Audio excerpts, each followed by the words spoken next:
ओम सभी को नमस्ते। मंत्रोच्चारण। ओम सहनाववतु सहनौ भुनक्तु सह वीर्यं करवावहै तेजस्विनावधीतमस्तु मा विद्विषावहै। ओम शांति शांति शांति। वेदांत दर्शन की दूसरे अध्याय का तीसरा पाठ, इसके हमने 27 सूत्र पूरे किए हैं। कक्षा संख्या है 97। पिछले प्रसंग में 24वें सूत्र से लेकर के 27वें सूत्र तक विचार किया है। अवस्थिति वैशेष्याद इति चेत न अभ्युपगमाद हृदि ही, इस सूत्र का अर्थ बताना है।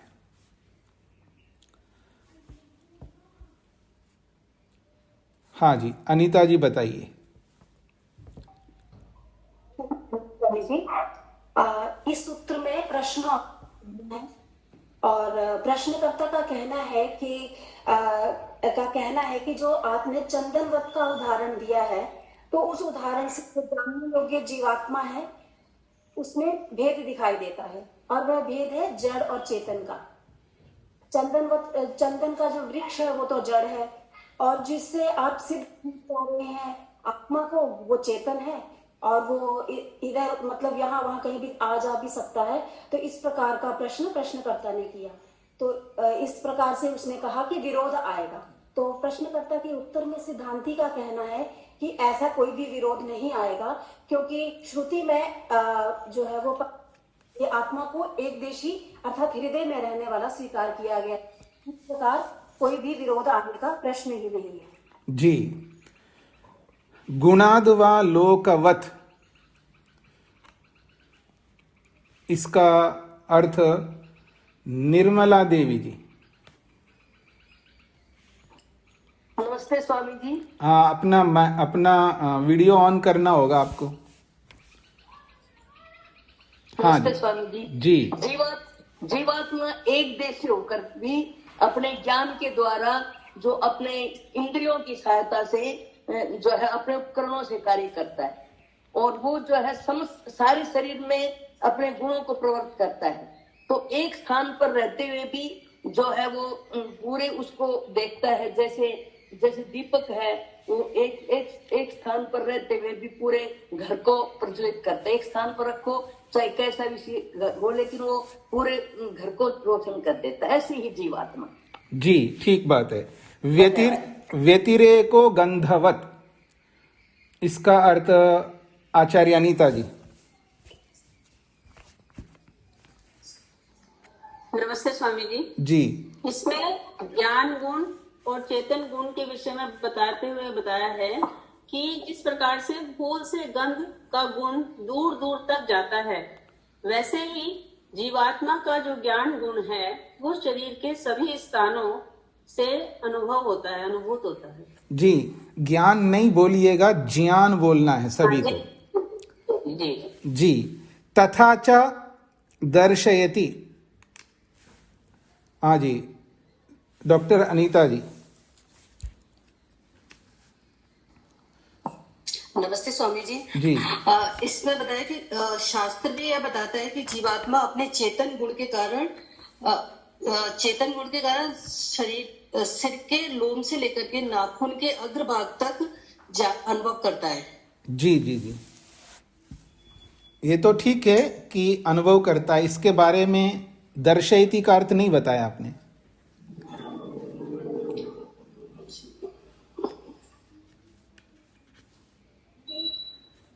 शास्त्र ऐसा ही दिखाता है। अच्छा। जी जी जी। तो सभी हाथ खड़ा करते हैं तो अच्छी बात है, लेकिन सभी से तो पूछ नहीं सकता, बारी बारी से पूछूंगा। कभी किसी का क्रम, कभी किसी का क्रम आएगा। तो पर हमारा नंबर नहीं आ रहा है मान करके हाथ खड़ा करना बंद नहीं करना। हाथ तो सभी को खड़ा करना होगा जो तैयारी करते हैं। अच्छी बात है। तो प्रसंग आत्मा के अणुस्वरूप को लेकर के चल रहा है। आज बहुत कम लोग हैं, अच्छी बात है, छुट्टी मना रहे होंगे, तो कोई बात नहीं। अगर आप छुट्टी बनाते हैं तो मैं भी बनाऊंगा। मैं तो छुट्टी नहीं बनाता हूं, मैं काम से जाता हूं। तो सूत्र संख्या 28 है, पृथक उपदेशात। पृथक उपदेशात ये कहता है आत्मनो गुणस्य ततो भिन्न प्रवर्तने पृथक उपदेशो अपि विद्यते। आत्मनः गुणस्य तथा भिन्न प्रवर्तने, आत्मा का जो गुण है ज्ञान गुण, उससे भिन्न जो साधन है, कारण है, उनमें पृथक रूप से उस ज्ञान का उपदेश शास्त्रों में किया है। प्रज्ञया शरीरम समारुह्य, प्रज्ञा कहते हैं ज्ञान को। तो प्रज्ञा यहां ज्ञान है, पर ज्ञान का जो साधन है इंद्रियां, प्रज्ञा यानी ज्ञान, और ज्ञान साधनों से ही होता है, ज्ञानेंद्रियों से होता है। तो प्रज्ञया का अर्थ है यहां पर ज्ञान के जो साधन करण हैं, उससे शरीरम समारुह्य, वो शरीर को प्राप्त होकर के, अर्थात अपने साधनों से शरीर को प्राप्त हो करके, ऐसा शास्त्र उपदेश करता। अर्थात ज्ञान का जो साधन है वो जब आत्मा शरीर में आता है तो शरीर को लेकर के आगे बढ़ता है, या यूं कहिए शरीरम समारुह्य, शरीर में प्रवेश करके। तो अर्थात ज्ञान का जो साधन, जो भी करण है जिसके माध्यम से ज्ञान होता है, तो वो साधन तो एक देशी होते हैं, और उस एक देश से आत्मा का ज्ञान हो रहा है। तो ये यहाँ पर आत्मा को और साधन को अलग बता करके ये सिद्ध करना चाहते हैं। तो साधन का प्रयोग वो करता है जो एक देश में रहता है। मुख्य बात यहाँ पर पृथक उपदेशात का जो सूत्र का अभिप्राय है वो ये लेना है हमको, जो साधन से जो भी काम करता है वो सर्वदेशी यानी व्यापक नहीं होता। जो भी साधन का प्रयोग करता हो वो एक देशी ही होता है। तो ये साधन और आत्मा का यहाँ तादात्म्य संबंध है। साधन का प्रयोग करने के कारण से आत्मा एक देशी है और अणु है, ये सिद्ध करना चाह रहे हैं। प्रज्ञानम प्रज्ञा तेन प्रज्ञानेन स्वचैतन्य गुणेन आत्मना शरीरम अभिप्रविश्य तिष्ठति। प्रज्ञानम का अर्थ है प्रज्ञा, ज्ञान, और ज्ञान का साधन करण ले सकते हैं आप। तेन प्रज्ञानेन, उस प्रज्ञान रूपी साधन करण से, स्वचैतन्य गुणेन, जो अपना जो चेतन गुण है, जिस चेतन गुण का अर्थात अनुभूति रूपी जो गुण है, उसको लेकर के शरीरम अभिप्रविश्य, आत्मा जो है शरीर में प्रविष्ट होता है, और शरीर में प्रविष्ट होकर के तिष्ठति, रहता है। तो शरीर में प्रविष्ट होकर के वही रह सकता है जो एक देशी है। अगर सर्वदेशी व्यापक मानेंगे तो पहले से रहेगा ना। तस्मात् स्वगुण द्वारेण प्रवृत्ति, अपने गुण के द्वारा उस आत्मा की प्रवृत्ति यहां पर बताई गई है।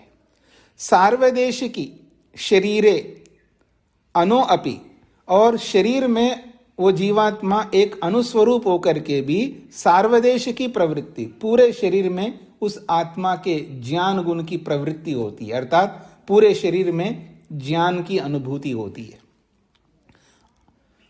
सतः आत्मना संभवती, अनो अपि सतः आत्मना संभवती, वो अणु होकर के भी उस आत्मा का ये सब पूरे देश में, पूरे शरीर के प्रदेश में उसकी अनुभूति हो सकती है। ये इसका अर्थ लेना चाहिए। यद्यपि भाष्य जहां है, भाष्य में गुण को अलग और आत्मा को अलग बताना दिखा रहे हैं भाष्य से, वो ना लेकर के गुण से यहाँ पर गुण का जो साधन कारण है उसको लेना चाहिए। तो सूत्रार्थ इस तरह आप लिख सकते हैं, जीवात्मा का ज्ञान गुण साधन, जीवात्मा का ज्ञान गुण का साधन ज्ञानेंद्रियां, जीवात्मा का ज्ञान गुण साधन ज्ञानेंद्रियों का,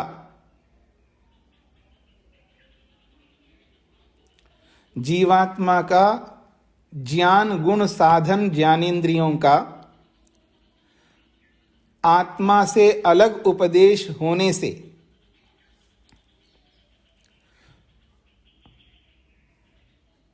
आत्मा से अलग उपदेश होने से, आत्मा से अलग उपदेश होने से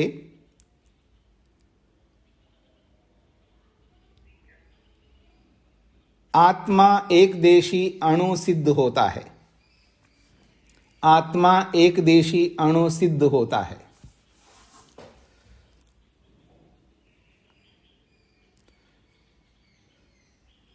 जीवात्मा का ज्ञान गुण साधन ज्ञानेंद्रियां आत्मा से अलग उपदेश होने से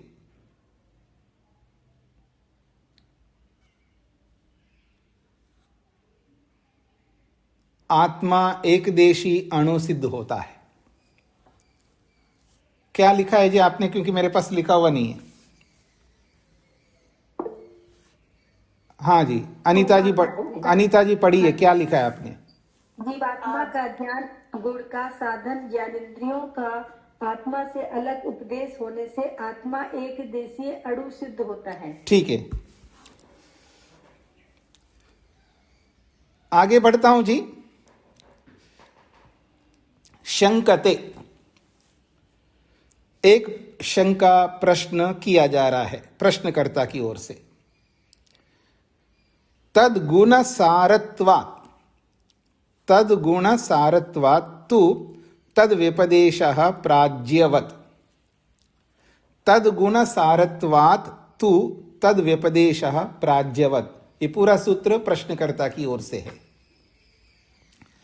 तद गुण सारत्वात् तु तद व्यपदेशः, तस्य आत्मनो गुणो हि प्रज्ञा तस्य सारत्वात् प्रधानत्वात्, आत्मगुणस्य प्रज्ञायाः प्रधानत्वात्। तस्य आत्मना गुण, उस आत्मा का गुण क्या है, वो प्रज्ञा है अर्थात ज्ञान है। तस्य सारत्वात्, उस ज्ञान गुण के सार होने से, अर्थात सार का अर्थ है प्रधानत्वात्, ज्ञान गुण आत्मा का मुख्य होने से। आत्मगुणस्य प्रज्ञाया प्रधानत्वात्, उसी को खोला है, आत्मा गुण जो ज्ञान है वो प्रधान मुख्य होने से। तद व्यपदेशः, उसका व्यपदेश, उसका उपदेश शास्त्र में किया है। क्या किया है, तस्य आत्मनो अनुत्व व्यपदेश, उस आत्मा को अणु के रूप में उपदेश किया है।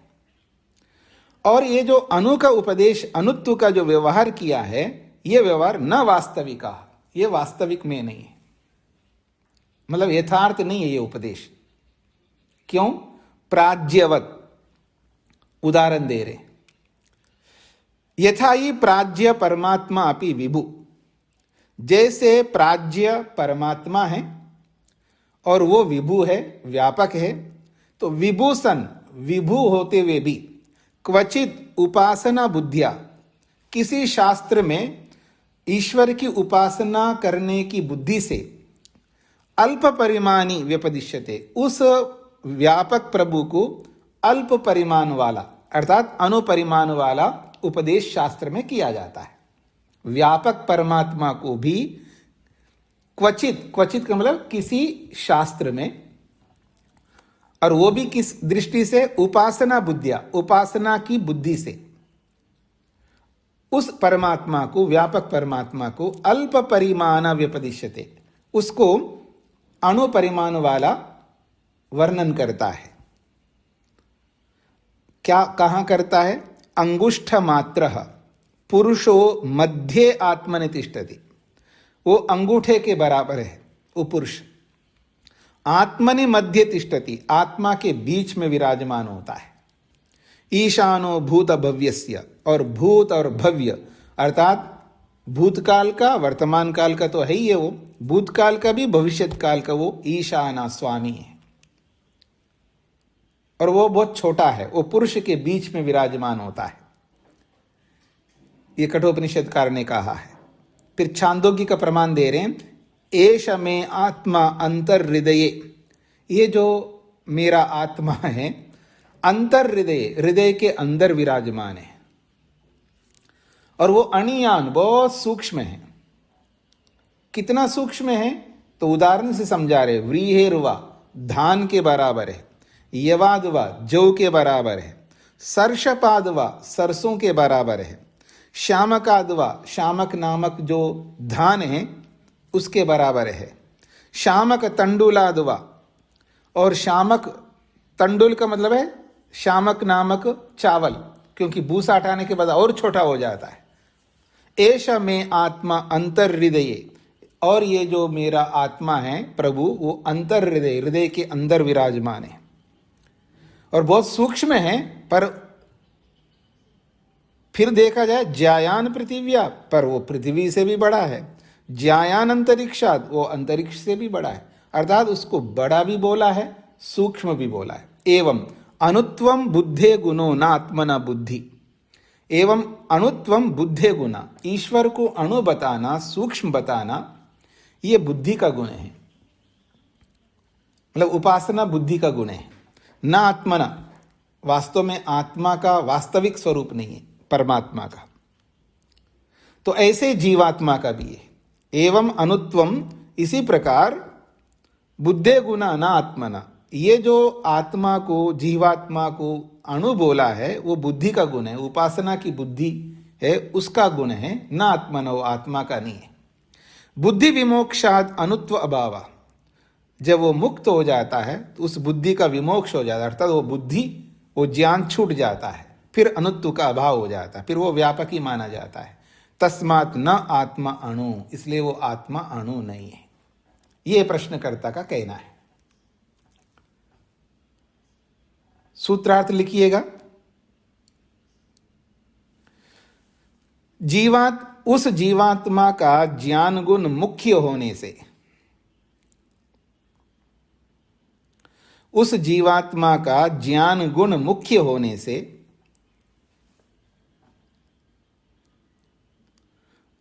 उस जीवात्मा का ज्ञान गुण मुख्य होने से, उस जीवात्मा का ज्ञान गुण मुख्य होने से उपासना बुद्धि से, उपासना बुद्धि से उसे अणु का गौण व्यवहार होता है,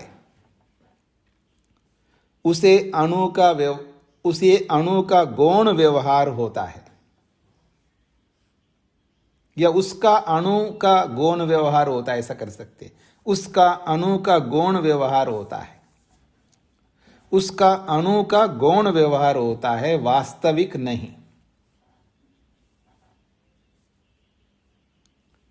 उसका अणु का गौण व्यवहार होता है, वास्तविक नहीं।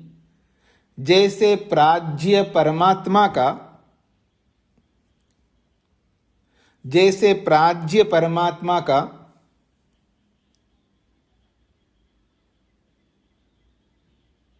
जैसे प्राज्य परमात्मा का अणु के रूप में गौण व्यवहार होता है, जैसे प्राज्य परमात्मा का अणु के रूप में गौण व्यवहार होता है।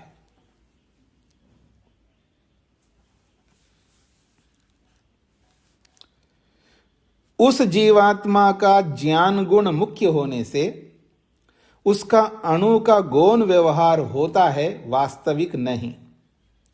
जैसे प्राज्य परमात्मा का अणु के रूप में गौण व्यवहार होता है। स्पष्ट हो गया जी? ये प्रश्नकर्ता का कहना है। प्रश्नकर्ता का प्रश्न समझ में आ गए सभी को? अब वो समाधत्ते, इसका समाधान किया जा रहा है। अब 30वां सूत्र समाधान कर्ता का है, उत्तर है। प्रश्न को समझना है तो समाधान समझ में आएगा। प्रश्न का सार क्या है? वो ये कहना चाहता है उपासना बुद्धि है, वो आत्मा का ज्ञान नहीं है। और जब मुक्त होता है तो वो बुद्धि हट जाती है, वो ज्ञान हट जाता है, उसका अनुत्व का स्वरूप हट जाता है आत्मा का। ये जो बोला है इसका समाधान दिया जा रहा है। समाधत्ते समाधान किया जाता है। यावत् आत्मभावित्वात् च न दोषः तद्दर्शनात्। यावत् आत्मभावित्वात् च न दोषः तद्दर्शनात्। यावत् आत्मभावित्वात् च न दोषः। सत्यम बुद्धि तस्य आत्मनो गुणो अस्ति। सत्यम, आपने ठीक कहा, ये जो बुद्धि है तस्य आत्मनो गुण अस्ति, उस आत्मा का गुण है। हम मानते हैं बुद्धि जो है आत्मा का गुण है, हम मान लेते हैं। किंतु गुणो ही यावद आत्मभावी भवति। भले आदमी जो भी गुण होता है वस्तु का, यावद आत्मभावी, जब तक आत्मा रहेगा, जब तक वस्तु रहेगी तो गुण भी रहेगा। यह सिद्धांत है। यावद आत्मभावी तावत गुणो भवति, ऐसा इसका तात्पर्य है। जब तक वस्तु रहेगी, जब तक आत्मा रहेगा, तब तक उसका गुण भी रहेगा। ऐसा नहीं होगा कि आत्मा है लेकिन उसका गुण हट गया। तुमने कहा आत्मा का ये बुद्धि गुण हट जाता है, ऐसा नहीं है। यावत् खलु वस्तुना आत्मस्वरूपम भवति तावत् तस्य गुणो गुणेन अपि भवितव्यमेव। उसी को स्पष्ट किया है। यावत्, जब तक, खलु, निश्चित रूप से, वस्तुनः आत्मस्वरूपम, वस्तु का अपना स्वरूप होता है। जब तक वस्तु का अपना स्वरूप होता है, अर्थात अपना स्वरूप होता है जिसको उसका स्वरूप कहते हैं, तावत् तस्य गुणेनापि भवितव्यमेव।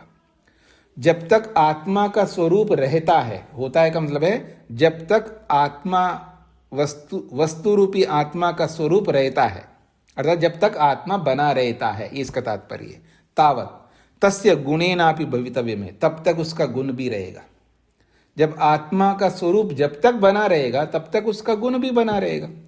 आत्मा का स्वरूप समाप्त हो गया ऐसा जब मानोगे तभी उसका गुण समाप्त हो गया माना जाएगा।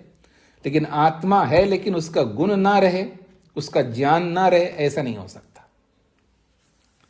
नहीं गुणमंतरेण वस्तु सत्ता संभवती, ये सिद्धांत है। गुणमंतरेण, गुण के बिना वस्तु की सत्ता संभव नहीं होती है। अर्थात आप कहो कि वस्तु तो है लेकिन इसमें कोई गुण नहीं है, ऐसा नहीं है। ये निठल्ला आदमी है जी, ये कुछ इसमें एक भी गुण नहीं है, बोलते हो ना आप लोग, ये बिल्कुल निठल्ला आदमी है, इसमें कोई एक भी गुण नहीं है। क्यों, जैसा होता है कोई एक भी गुण ना हो? निठल्ला रहना भी तो उसका गुण होगा ना। पड़े रहना भी, पड़ा रहना भी अपने आप में एक गुण है। गुण का मतलब है वस्तु का स्वरूप। गुण जो है, गुण बोलते ही अच्छे अर्थ में ही मत देखना, विरुद्ध अर्थ में भी तो देख सकते हैं ना। जैसे द्वेष भी गुण है, प्रेम एक गुण है। आपको पता है ना, आत्मा में द्वेष गुण स्वाभाविक है, सभी जानते हैं जिस बात को। आत्मा का द्वेष गुण स्वाभाविक है। अब आपके दिमाग में आ सकता है द्वेष तो अविद्या होती है, पर द्वेष दो प्रकार का होता है। अविद्या वाला द्वेष अलग है, वो तो हट जाएगा, लेकिन जीवात्मा का अपना द्वेष गुण है, वो कभी नहीं हटेगा। और वो आत्मा का जो स्वाभाविक द्वेष है वो अविद्या वाला नहीं है, ये याद रखना। नई बात सुना रहा हूं ना, नए अनेक बार सुनाया, आप भूल जाते, अलग बात है। आत्मा का स्वाभाविक गुण जो है द्वेष, वो अविद्या नहीं।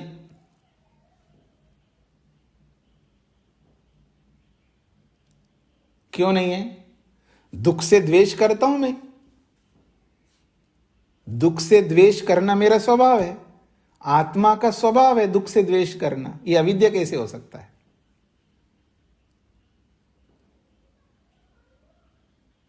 मैं सासू से द्वेष करूं तो अविद्या हो सकता है, बहू से द्वेष करूं या किसी से भी, मैं कोई भी जड़ पदार्थ हो या किसी चेतन पदार्थ से उससे द्वेष करूं, ये मेरे को ये पसंद नहीं, उमा जी मेरे को पसंद नहीं आती है, तो ये द्वेष गुण अविद्या हो सकता है। क्यों जी उमा जी? मत समझना, मैं तो उदाहरण दिया, ऐसा नहीं मैं आपसे द्वेष करूंगा, मेरे को क्या मिलेगा आपसे द्वेष करके। खैर, तो द्वेष गुण आत्मा का स्वाभाविक है। जो अविद्या वाला गुण है वो तो मूर्खता है, वो तो हट जाएगा, और वो आत्मा में थोड़ा रहता है वो द्वेष। अविद्या कहाँ रहती है? मन में रहती है अविद्या, वो तो हट सकती है। तो जीवात्मा के जितने भी स्वाभाविक गुण हैं 24, उसमें प्रेम भी एक गुण है, द्वेष भी एक गुण है, ऐसे बहुत सारे गुण हैं, सब स्वाभाविक है, वो अविद्या नहीं है, याद रखना। तो यहां बात कही जा रही है कि आत्मा जब तक रहेगा तब तक गुण रहेगा। तद यथा यावत अग्नि सत्ता तावत कलु तद गुणो दाह प्रकाशो विद्येते। एक उदाहरण दे रहे हैं, तद यथा, जैसे कि लौकिक उदाहरण, यावत अग्नि सत्ता, जब तक अग्नि की सत्ता बनी रहेगी, जब तक आग बना रहेगा, तावत तब तक, खलु निश्चित रूप से, तद गुणों, उसके अंदर दो प्रमुख गुण हैं, दाह प्रकाशो, जलाना उसका गुण है और प्रकाशित होना उसका गुण है। ये दोनों गुण, दाह गुण और प्रकाश गुण, ये दोनों विद्येते, बने रहेंगे। यावत अग्नि सत्ता, जब तक अग्नि बना रहेगा, तावत खलु निश्चित रूप से, तब तक, तद गुणों, द्विवचन में उसके दो गुण हैं, ये विशेष गुण, एक तो दाह जलाना और प्रकाश। तो दाह प्रकाशो विद्येते, ये तब तक रहेंगे। अग्नि बुझ गई, नहीं रही है, तो जलाना भी नहीं होगा और प्रकाश भी नहीं होगा। आत्मा च नित्य इति तो पूर्वम सूत्रकारेण साधितम, और आत्मा नित्य है, इस बात को सूत्रकार ने पहले सिद्ध कर ही दिया। साधितम का मतलब सिद्ध किया। आत्मा नित्य है इति, इस बात को पूर्वम पहले सूत्रकारेण, सूत्रकार के द्वारा साधितम सिद्ध किया गया है। तस्मात् न तस्य गुण रूपाय बुद्धे विमोक्षः। तस्मात् इसलिए, तस्य गुण रूपाय बुद्धे, उस आत्मा का जो गुण स्वरूप जो बुद्धि है, उसका विमोक्ष, उसका हट जाना कभी नहीं हो सकता। स तो मोक्षेपि तेन सह समवाय संबंधेन अवतिष्ठते। सातु वो जो बुद्धि है, आत्मा का जो ज्ञान रूपी बुद्धि है, वो मोक्ष में भी तेन सह, उस आत्मा के साथ साथ वो बुद्धि रूपी गुण समवाय संबंध से बना रहेगा हमेशा। वो जब तक आत्मा तब तक उसका ज्ञान गुण भी रहेगा। आत्मा किल संसारे मोक्षे व बुद्धि गुणान्वितो भवति एवं। आत्मा जो है किला निश्चित रूप से संसार में रहे या मोक्ष में रहे, बुद्धि गुण से तो युक्त रहेगा ही। बिना बुद्धि के आत्मा का कोई स्वरूप ही नहीं होता। तस्मात् न दोष, इसलिए कोई दोष नहीं आएगा। तद दर्शनात् च तथा च मोक्षेपि खलु आत्मगुणस्य प्रतिपादनम दृश्यते। और मोक्ष में भी आत्मा के गुण का वर्णन देखा जाता है। मोक्ष में भी आत्मा के गुणों का वर्णन देखा जाता है। शतपथ ब्राह्मणकार ने कहा है, श्रृणुवान श्रोत्रम भवति, जब वो सुनना चाहता है तो उसका श्रोत्र होता है। जब वो देखना चाहता है तो उसके पास आंख होता है। जब उसको मनन करना होता है तो मनवानो मना भवति, मनन करना चाहता है तो मन होता है उसका। अगर जीवात्मा के पास श्रवण शक्ति ना हो तो ये जो गोलक है वो कोई काम नहीं करेगा। मतलब कर्णेंद्रिय तभी काम करता है, कर्णेंद्रिय तभी काम करती है जब जीवात्मा के पास में सुनने की शक्ति हो। जीवात्मा के पास देखने की शक्ति यदि है तभी नेत्रेंद्रिय काम करती है, सूंघने की शक्ति है तभी घ्राणेंद्रिय काम करती है। सबके साथ लगाइएगा। तो मोक्ष में उसके पास सारे साधन होते हैं।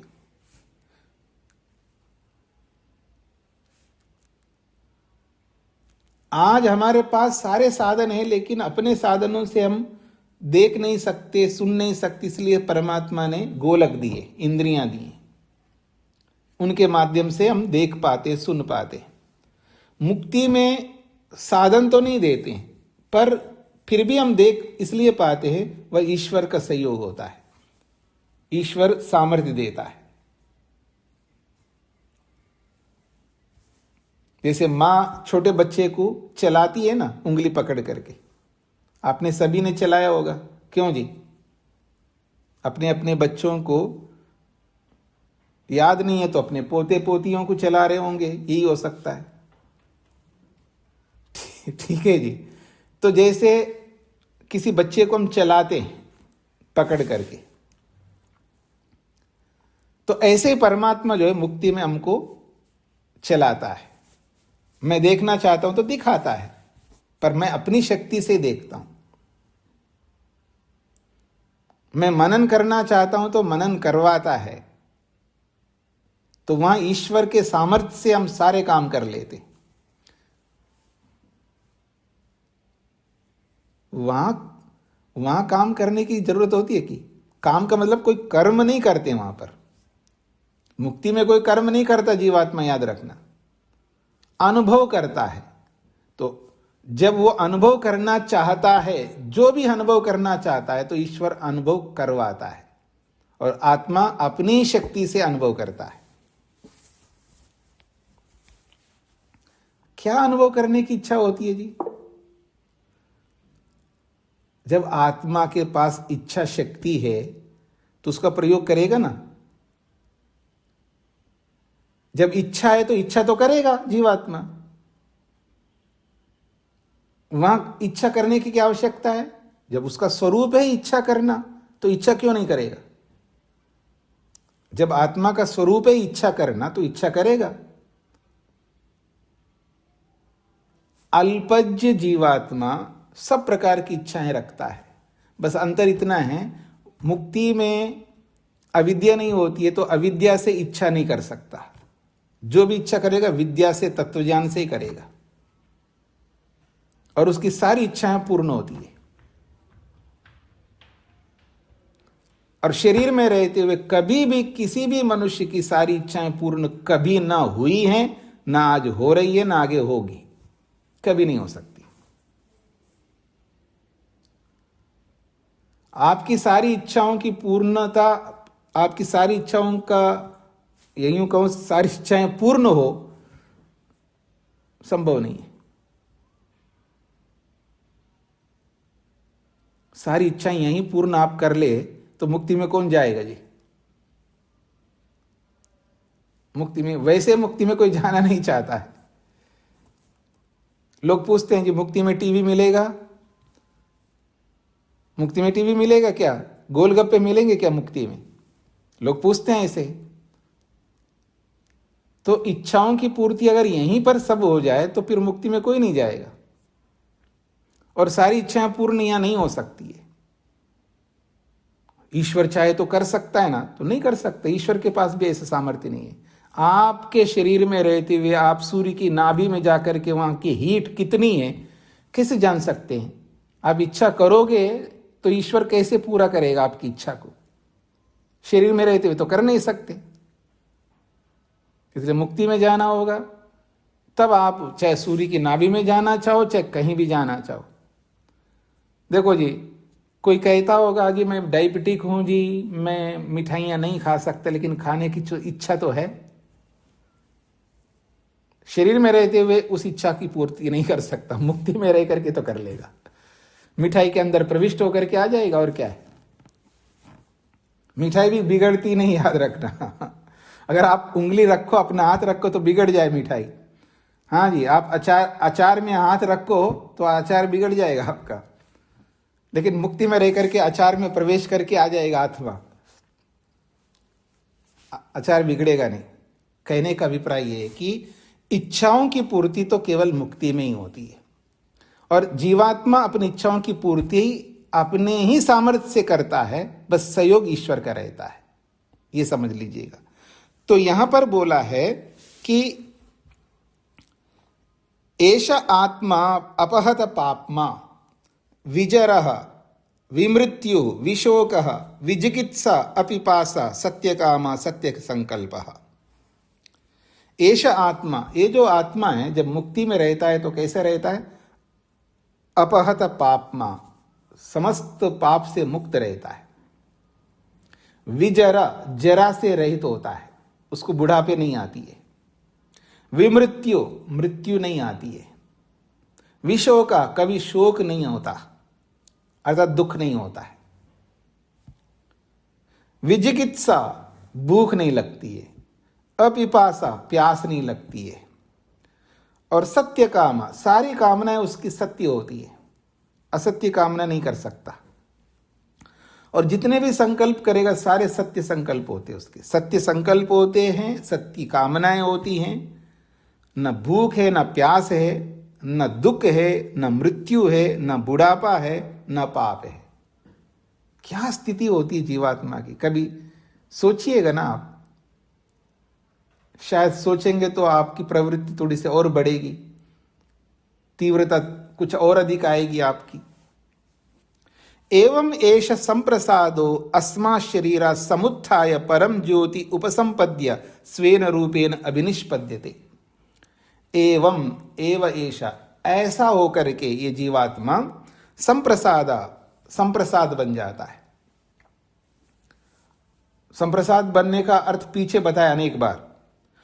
और वो संप्रसाद बन करके अस्मा शरीरा समुत्थाय, वो इस स्थूल शरीर से बाहर निकल करके, इस सूक्ष्म शरीर से बाहर निकल करके, इस कारण शरीर से भी बाहर निकल करके, तीनों शरीरों से बाहर आकर के परम ज्योति उपसंपद्य, परम ज्योति परम पिता परमात्मा को प्राप्त होकर के स्वेन रूपेण अभिनिष्पद्यते, अपने निज स्वरूप में आ जाता है।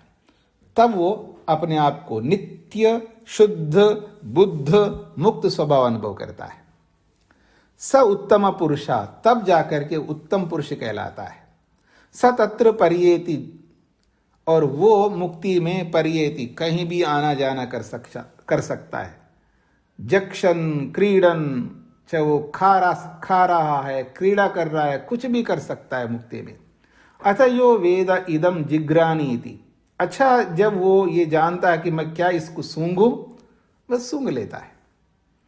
इसको खाऊं तो खा लेता है, जो कुछ भी करना चाहे वो कर लेता है।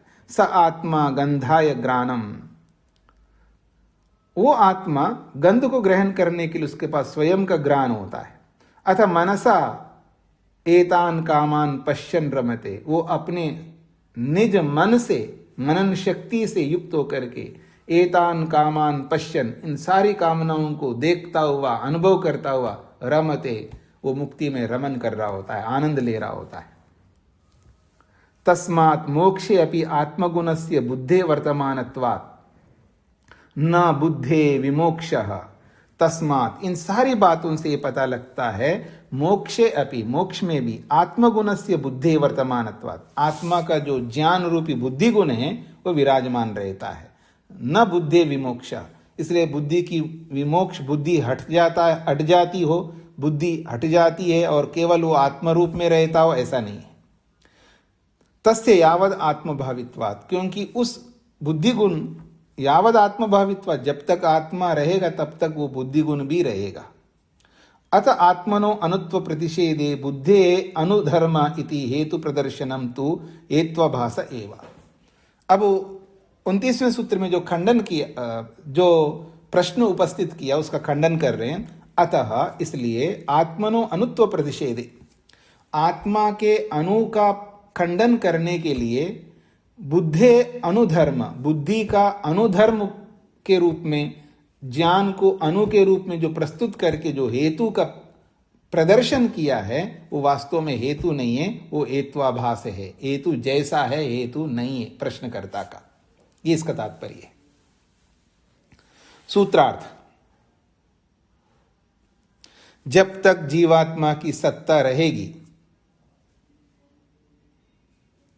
जब तक जीवात्मा की सत्ता रहेगी, जब तक जीवात्मा की सत्ता रहेगी, तब तक आत्मगुण ज्ञान भी रहेगा। जब तक जीवात्मा की सत्ता रहेगी, तब तक आत्मगुण ज्ञान भी रहेगा। जब तक जीवात्मा की सत्ता रहेगी, तब तक आत्मगुण ज्ञान भी रहेगा। इसमें कोई दोष नहीं आएगा, इसमें कोई दोष नहीं आएगा।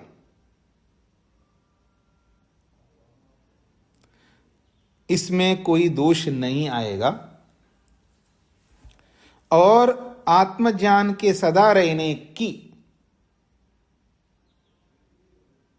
यह रहने का कर सकते, और उस आत्मज्ञान के सदा रहने का, और उस आत्मज्ञान के सदा रहने का श्रुति प्रमाण भी देखा जाने से, और उस आत्मज्ञान के सदा रहने का श्रुति प्रमाण भी देखा जाने से, और उस आत्मज्ञान के सदा रहने का श्रुति प्रमाण भी देखा जाने से, और उस आत्मज्ञान के सदा रहने का श्रुति प्रमाण भी देखा जाने से, जब तक जीवात्मा की सत्ता रहेगी तब तक आत्मगुण ज्ञान भी रहेगा। इसमें कोई दोष नहीं आएगा। और उस आत्मज्ञान के सदा रहने का श्रुति प्रमाण भी देखा जाने से। हाँ जी, शोभा जी को क्या कहना है? स्वामी जी नमस्ते। जी। स्वामी जी थोड़ा धीरे पढ़ा दीजिए, बहुत फास्ट चल रहा है। अच्छा, पास लग रहा। अब बताइए कहाँ से आपको लगा है, वहां से बता दूंगा दोबारा। अब तो हो गया, आगे से थोड़ा सा हो जाएगा। तो आपको उसी समय, अच्छा आपने हाथ खड़ा किया तो मेरे को पता नहीं चल रहा था कि आप इसके लिए हाथ। अच्छा, राजगोपाल जी को क्या कहना है?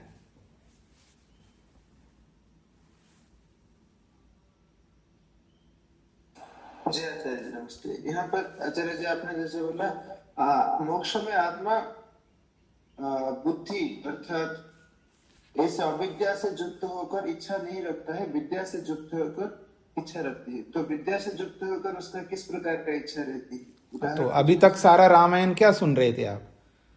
अभी रामायण इतना बड़ा सुनाया था मैंने कि जो भी इच्छा कर सकता है ना, सूर्य की नाभि में जाकर के उसकी हीट, उसकी गर्मी कितना प्रतिशत है देखना चाहता है तो देख सकता है। चंद्रमा में जाना चाहेगा, कहीं भी जाना चाहेगा, आना चाहेगा। इच्छा तो आत्मा के अंदर है। हाँ, तो ये विद्या से अविद्या से युक्त होकर इच्छा ये कैसे हुआ? ये तो हमारे भी इच्छा रहता है अर्जुन। पर अविद्या से इच्छा करते हो ना आज आप? अविद्या से युक्त होकर के इच्छा करते हो आप आज? मुक्ति में विद्या से युक्त होकर के इच्छा करता है। जी, स्पष्ट हो गया? जी। कुसुम जी को क्या कहना है? स्वामी जी नमस्ते। स्वामी जी कारण शरीर का स्वरूप क्या है? नहीं, कारण शरीर का मतलब कोई ऐसा कोई शरीर नहीं होता। सूक्ष्म शरीर भी कोई ऐसा शरीर नहीं होता। जैसे स्थूल शरीर एक शरीर है, एक है। सूक्ष्म शरीर का तो बताते हैं, चलो 17 तत्वों का है, लेकिन कारण शरीर का नहीं पता। मुझे संशय रहता है। नहीं, आपने उल्टा बोला।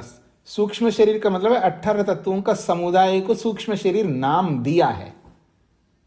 जैसे मेरे पास 10 वस्तुएं हैं तो मैं 10 वस्तुओं का बार बार नाम नहीं लेना चाहूंगा और उन 10 वस्तुओं का समुदाय बनाकर उसका एक नाम दूंगा। ऐसे ही 18 तत्वों का एक समुदाय है, उसका एक नाम दिया है सूक्ष्म शरीर। अब कारण शरीर उसको कहते हैं। ये जो सूक्ष्म शरीर का जो कारण है वो सत्वरस्तम है, वो भी 3 है, उसको कारण शरीर बोला है। तो सत्वरस्तम का नाम कारण शरीर है, 18 तत्वों के समुदाय का नाम सूक्ष्म शरीर है, और ये दिखने वाला जो 5.5 का 6 फीट का जो शरीर है उसको स्थूल शरीर कहते हैं। जी जी जी। हाँ जी, संशय था तो पता तो था, संशय था फिर भी स्वामी। कोई बात नहीं। राजकुमारी जी को क्या पूछना है? बोले स्वामी जी नमस्ते। अभी ये बात हो रही थी ना कि भी मोक्ष में परमात्मा मदद करता है, तो शरीर में उसमें भी परमात्मा ही मदद करता है।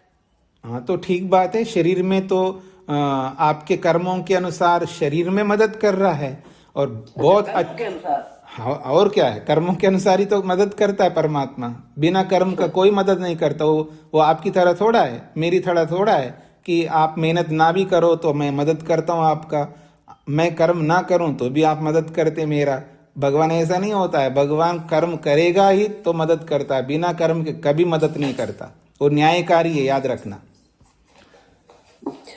शरीर में कर्मों से मदद करता है और मोक्ष में मुक्ति वाले कर्मों के कारण से, मुक्ति वाले कर्मों के कारण से मदद करता है वहां। अच्छा अच्छा अच्छा, धन्यवाद आचार्य जी, स्वामी जी। हाँ जी, भारत जी को क्या कहना है?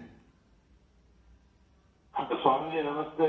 तो मोक्ष में तो कहते हैं कोई इच्छा ही नहीं रहती है, तो मोक्ष में इच्छा नहीं रहती है, ऐसा कौन बोलते हैं? ऐसा मैंने सुना है। हाँ, तो सुनी हुई बात दो प्रकार की होती है। उड़ती उड़ती बात भी होती है, गलत बात भी हम सुनते हैं और सही बात भी सुनते हैं। लेकिन ये जो आपने सुनी है कि मोक्ष में इच्छा नहीं रहती है, तो उसका दो तात्पर्य हो सकते हैं। एक तात्पर्य हो सकता है जो सांसारिक इच्छाएं नहीं रहती है, ये हो सकता है। और कोई इच्छा नहीं रहती है, ये भी कोई कह सकता, पर ऐसा नहीं। शास्त्र तो कहता है इच्छा रहती है, और इच्छा तो आत्मा का अपना गुण है। इच्छा समाप्त थोड़ा हो सकता है। तो अभी यही तो बता रहे कि जब तक आत्मा है तब तक उसके सारे गुण रहेंगे, और उसके 24 गुणों में इच्छा गुण भी है, तो इच्छा तो हमेशा करेगा वो। बस सांसारिक इच्छाएं जैसी होती हैं वैसी नहीं करेगा। जैसे एक मूर्ख की इच्छा होती है, एक पढ़े लिखे की इच्छा होती है, दोनों में अंतर होता नहीं होता है। तो जैसे एक अनपढ़ व्यक्ति की इच्छा है और एक पढ़े लिखे की इच्छा है, दोनों में अंतर होता है। एक आपकी इच्छा है, एक मेरी इच्छा है, दोनों इच्छाओं में अंतर होंगे, मेरी इच्छा में, आपकी इच्छा में। एक साइंटिस्ट की इच्छा है, एक चपरासी की इच्छा है, उनकी भी अलग अलग इच्छा है। तो हर व्यक्ति की इच्छा उसके ज्ञान के ऊपर निर्भर करता है, उसके ज्ञान के स्तर पर निर्भर करता है। तो मुक्ति में जो आत्मा जाता है उसके पास कोई अविद्या नहीं रहती है, उसकी स्वाभाविक इच्छाएं होती है, और उस स्वाभाविक इच्छाओं की पूर्ति जो है परमात्मा करता है। जी हाँ जी, कुसुम जी को क्या कहना है? स्वामी तुरीय शरीर और पूछना था। तुरीय शरीर का मतलब मुक्ति वाले यानी समाधि अवस्था को कहते हैं, मोक्ष अवस्था को कहते हैं तुरीय। उसको शरीर, तुरीय अवस्था बोलते, उसको शरीर नहीं बोलते। तुरीय अवस्था का मतलब है समाधि अवस्था, उसको शरीर नहीं बोलते। हाँ जी, चतुर्थ 3 अवस्थाएं हैं, जागृत, स्वप्न और निद्रा, ये 3 अवस्थाएं हैं। और तुरीय अवस्था चौथी अवस्था होती है। तुरीय का मतलब चौथा, तो चौथी अवस्था होती है समाधि की। और मुक्ति में होती है उस अवस्था को भी वो उसको नहीं, उसको तुरीय नहीं बोलते। शरीर में रहते हुए 3-4 अवस्थाएं होती है। जी जी। हाँ जी, सुभाषिनी जी को क्या कहना है? नमस्ते स्वामी जी। स्वामी जी, यहाँ भाष्य में जो सातत्र पर्यति जक्शन क्रीडन, जक्शन शब्द आया, जक्शन का अर्थ क्या है? जक्शन का होता खाता हुआ, क्रीड़ा करता हुआ, ये सब काम करता है, खाना पीना सब कर सकता है, पर शरीर नहीं होता है, इंद्रियां नहीं होती है। इसका मतलब ये होता है उनका अनुभव करता है। ठीक है स्वामी जी। जी जी जी। हाँ जी, मैं आगे बढ़ता हूं जी। 31वां सूत्र, माइक बंद करिए। पुंस्त्वादिवत्वस्य सतो अभिव्यक्ति योगात्। पुंस्त्वादिवत्वस्य सतो अभिव्यक्ति योगात्, सतः अभिव्यक्ति योगात्। सुषुप्ति अनंतरम जाग्रत काले प्रलयानंतरम च सर्ग काले बुद्धे न अभिव्यक्ति भवति इति प्रसिद्धम।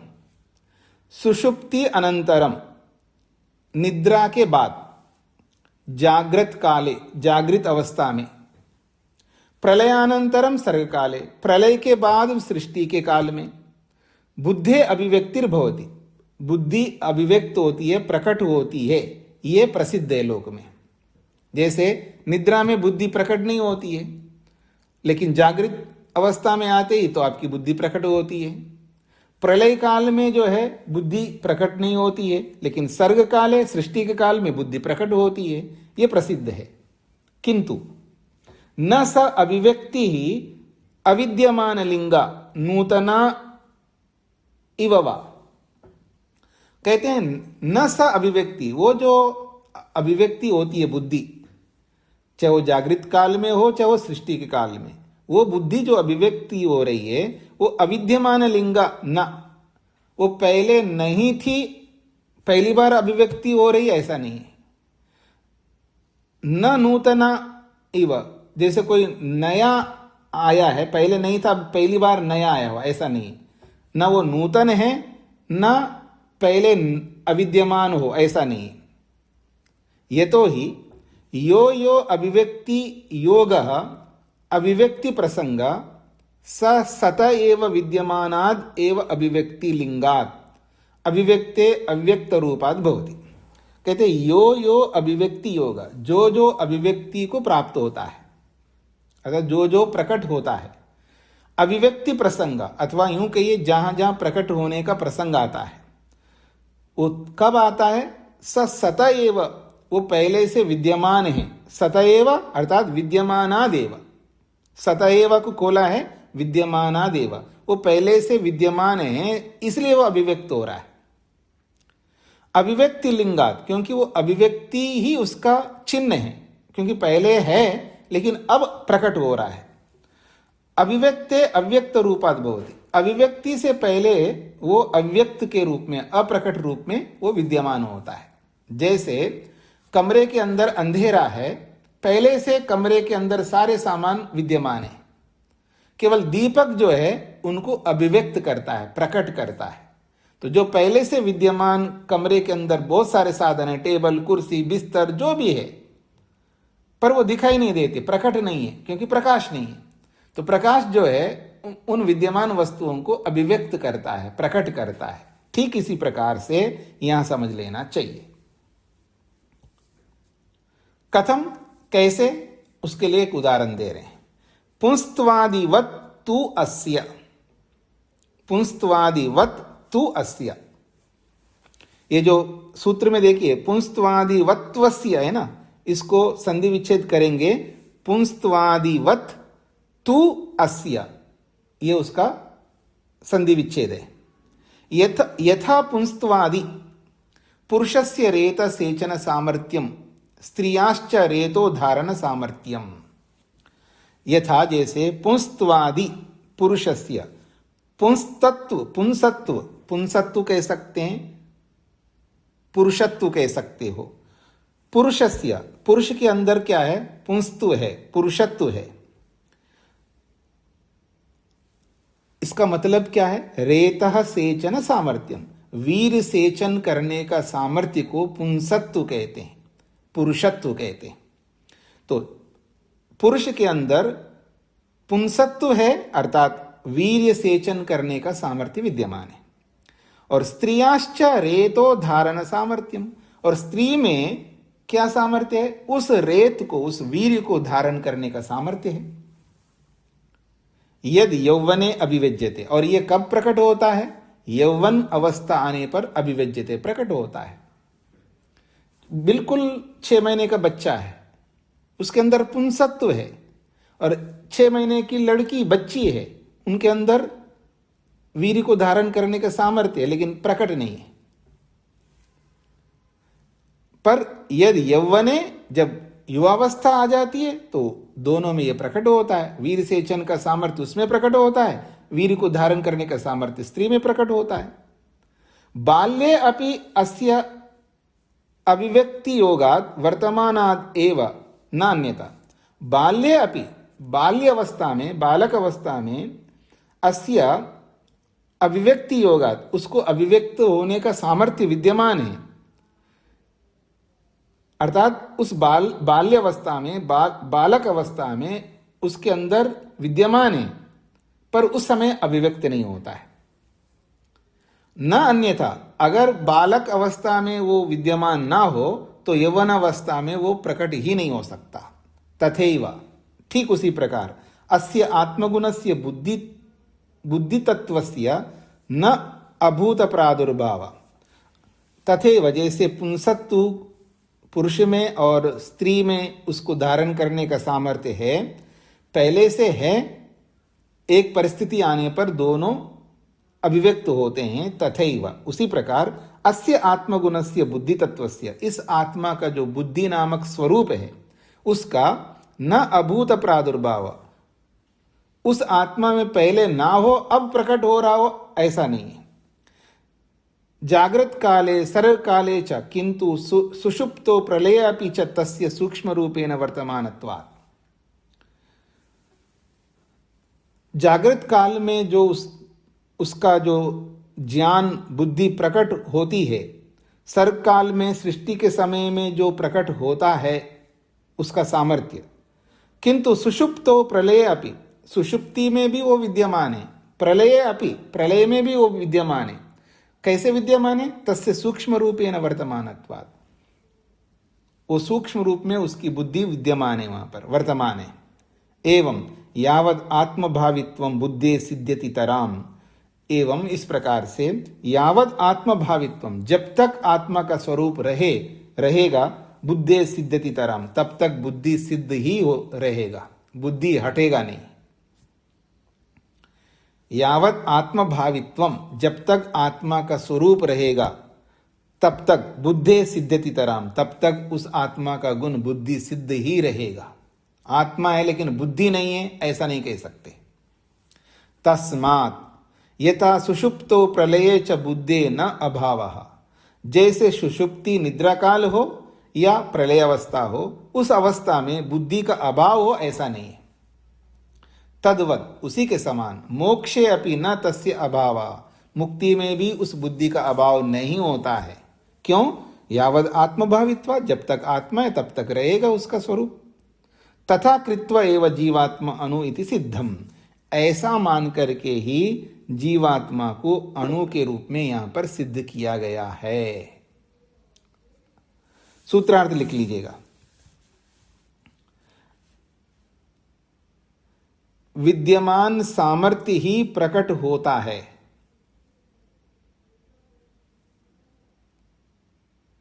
विद्यमान सामर्थ्य ही प्रकट होता है। विद्यमान सामर्थ्य ही प्रकट होता है। आत्मगुण ज्ञान के साधन इंद्रियों के माध्यम से, आत्मगुण ज्ञान के साधन इंद्रियों के माध्यम से, आत्मगुण ज्ञान के साधन इंद्रियों के माध्यम से, आत्मगुण ज्ञान के साधन इंद्रियों के माध्यम से आत्मा अनुस्वरूप सिद्ध होता है। आत्मा अणुस्वरूप सिद्ध होता है। जैसे पुंस्तव और स्त्रीत्व के, जैसे पुंस्तव और स्त्रीत्व है, या जैसे पुंस्तव और स्त्रीत्व के समान, जैसे पुंस्तव और स्त्रीत्व के समान।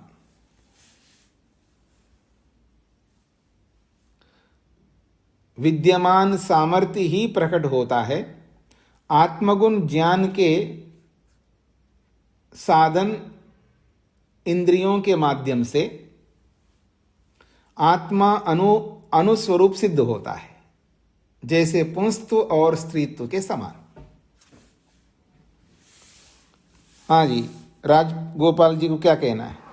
जी आचार्य जी, यहाँ पर जो सिद्ध्यति तरह ये शब्द का प्रयोग, उसका व्यवहार कैसे होता है?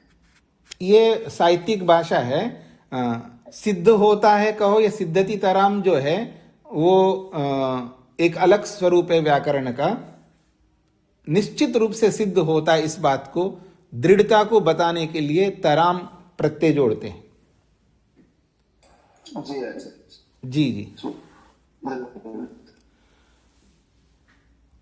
हाँ जी, 2 दिन का अवकाश रहेगा कल परसों। ओम शांति शांति शांति।